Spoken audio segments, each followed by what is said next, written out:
बोलो जयकारा बोल मेरे सदगुरुदेव भगवान की जय।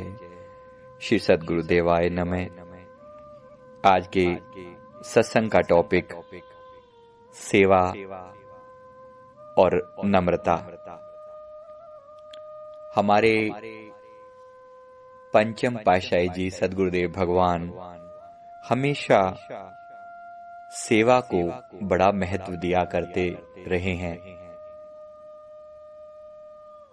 उन्होंने अपने खुद के सेवा धर्म को भी बाखूबी निभाया और हमें भी सदा सेवा करने की ही प्रेरणा दी। प्रभु एक बार अपने सेवकों से उन्होंने पूछा कि आप जानते हो इस दरबार का मालिक कौन है? इस संप्रदाय का जो गुरुदेव ने बनाया, पूछा कि आप जानते हो इनका मालिक कौन है? सभी ने उनके चरणों में प्रार्थना की कि गुरुदेव आप ही कुल मालिक हैं।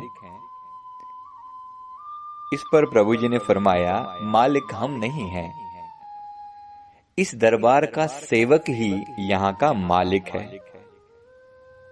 इतना महत्व दिया प्रभु ने। फरमाते हैं इस दरबार का जो सेवक है, यहाँ जो सेवा करता है, और लोएस्ट से लोएस्ट सेवा जिसे आम भाषा में कहा जाता है, किसी भी सेवा को करने वाला यहाँ का मालिक है। गुरुदेव ने एक बार बहुत क्लियर फरमाया था कि संसार में जब लोग कोई काम करते हैं तो अलग अलग लोगों के समय की अलग अलग कीमत होती है। फरमाया कि अगर कोई अफसर है तो उसको आपके एक दिन की बड़ी अच्छी सैलरी मिलती होगी, अगर कोई क्लर्क है तो उसको कम मिलती होगी, कोई अगर स्वीपर है तो उसको शायद और कम मिलती होगी। लेकिन गुरु चरणों में सेवा की कीमत एक जैसी है। आप कोई बड़ी से बड़ी सेवा जो आम संसार में दिखने को लगती है कर लें, या छोटी से छोटी सेवा कर लें, सेवा सारी हमारे लिए सब सेवा बराबर है। क्योंकि ये छोटी और बड़ी शब्द उन्होंने हमारे कारण इस्तेमाल किए, क्योंकि हम कहते हैं कि ये लोअर कैटेगरी की सेवा है, जैसे झाड़ू लगाना या बर्तन धोना या इसी तरह का टॉयलेट साफ करना। शायद कुछ लोग इन कामों को इतना अच्छा नहीं मानते। वो और बड़े बड़े काम कर सकते हैं, लंगर करवाना, लोगों को खाना खिलाना, या दफ्तर के काम करना, ऑफिस के काम करना, सत्संग करना, ये सब काम उनको करने अच्छे लगते हैं। लेकिन अगर उन्हें कोई ऐसा काम बोल दिया जाए, झाड़ू लगाना या इस तरह का टॉयलेट साफ करना, शायद उनको ये पसंद नहीं आता। गुरुदेव ने हमारे भीतर से हमारे अहंकार को कूट कूट कर निकाला, और यही उनकी रहमत हम पर रही है। बड़े प्यार से हमें समझाते हैं, हमें निर्देश देते हैं कि किसी भी काम को छोटा नहीं समझना, पूरे दिल से करना है। और उन्होंने खुद किया भी है। जब वो खुद एक सेवक के रूप में थे, वो हर तरह से सेवा किया करते थे। उन्हें रोटी बनानी जितनी अच्छी आती है, उतनी ही अच्छी उन्हें बैलगाड़ी चलानी भी आती है, उतनी ही अच्छी उन्हें ढोलक बजानी भी आती है, और उतनी ही अच्छी उन्हें सफाई करनी भी आती है। वो दफ्तर का काम भी उतनी ही खूबसूरती के साथ कर सकते हैं। मैथ की कैलकुलेशन भी, बड़े बड़े हिसाब किताब दरबार में होते थे तो वो भी बड़े प्यार से कर दिया करते थे, बड़ी खूबसूरती के साथ कर दिया करते थे। और अपने आप को अनजान बनाकर किसी के लिए, किसी बुजुर्ग के लिए कुली का काम भी अपने आप कर दिया करते थे। हमारे दरबार में जिक्र आता है कि एक बार कोई बुजुर्ग जो हैं वो सेवक, वो हमारे गुरुदेव के घर में, गुरुदेव के आश्रम में गए। तो गुरुदेव उस समय में अपने यहाँ पर अपने कमरे में मौजूद थे। वो सेवक वो जो थे वो काफी बुजुर्ग थे। उनके जो साथी थे वो कहीं दूर छूट गए। और वो बुजुर्ग राह देख रहे हैं, इधर उधर उनको कोई मिल नहीं रहा, आगे कहाँ जाना है, उनका रूम कहाँ है, कोई बताने वाला नहीं है। उनके हाथ में एक बड़ा सा बैग था, उनके हाथ में 2 बड़े बैग थे, तो उन्होंने इधर उधर ढूंढ रहे हैं कि कोई मेरा साथ नहीं दे रहा। गुरुदेव अंतर्यामी हैं, बैठे तो अपने रूम में हैं और आश्रम के पास, गेट के पास कोई बुजुर्ग व्यक्ति वहां पर इधर उधर घूम रहे हैं। वो प्रभु ने बड़ा सुंदर रूप अपना बदला, यानी ये सब आंतरिक रूप में हुआ, और गुरुदेव उसके पास पहुंच गए, उस व्यक्ति के पास, और उसको पास जाकर कहा कि भगत जी बोलते हैं हमारे यहाँ पर उन्हें, तो कहा कि भगत जी आपके साथी कहाँ गए? उन्होंने कहा कि पता नहीं जी कहाँ चले गए सब, मुझे बुजुर्ग को अकेला यहाँ छोड़ गए। तो कहा कि प्रभु ने फरमाया कि मैं यहाँ का सेवादार हूँ, आप मेरे साथ चले, मैं आपको छोड़ देता हूँ।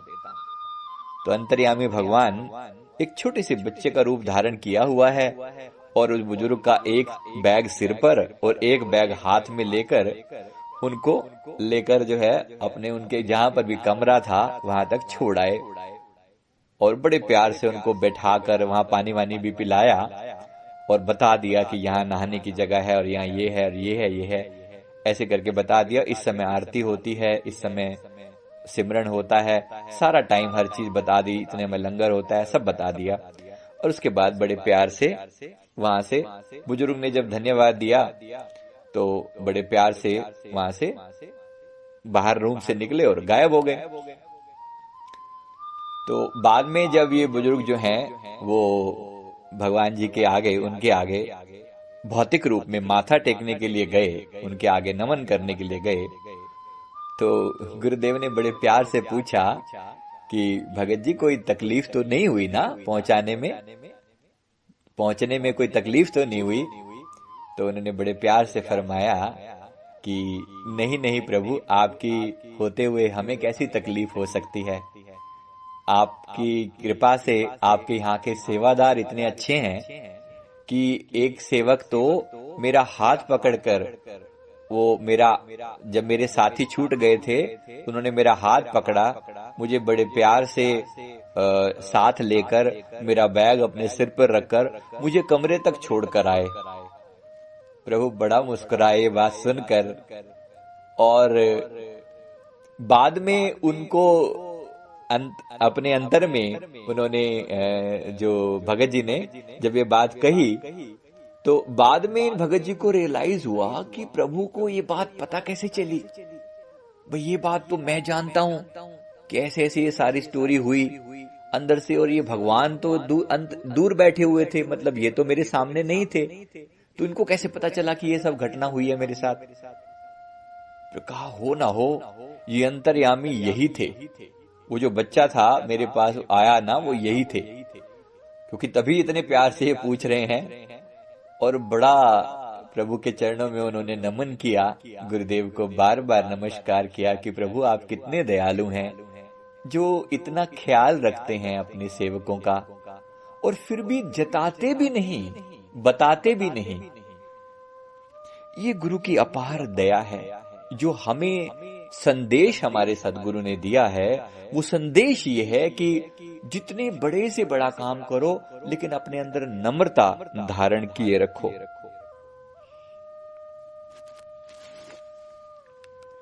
एक बार किसी सेवक ने श्री गुरु महाराज जी के पावन चरणों में विनती की कि प्रभु मेरा संसार में आपके सिवा कोई और नहीं है, मेरा संसार में आपके सिवा कोई और नहीं है।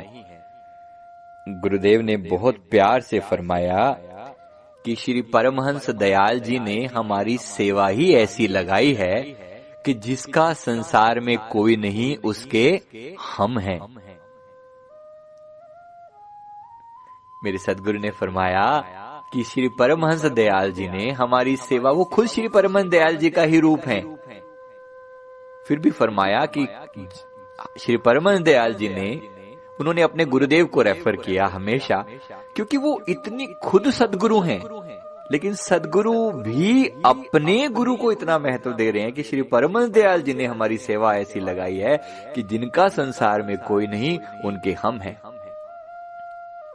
तो हमें एक रास्ता दिखा रहे हैं, एक तरीका बता रहे हैं कि अगर तुम्हारा संसार में कोई न हो, कोई अपना न बने, तो गुरु के चरणों में जाकर दंडवत कर दो और उनसे प्रार्थना करो कि प्रभु मेरा आपके सिवा कोई और नहीं है, मेरी सहायता करो। इवन इफ आपके लोग हों तब भी ये प्रार्थना करनी बनती है, क्योंकि सच्चा मीत तो कोई नहीं है ना।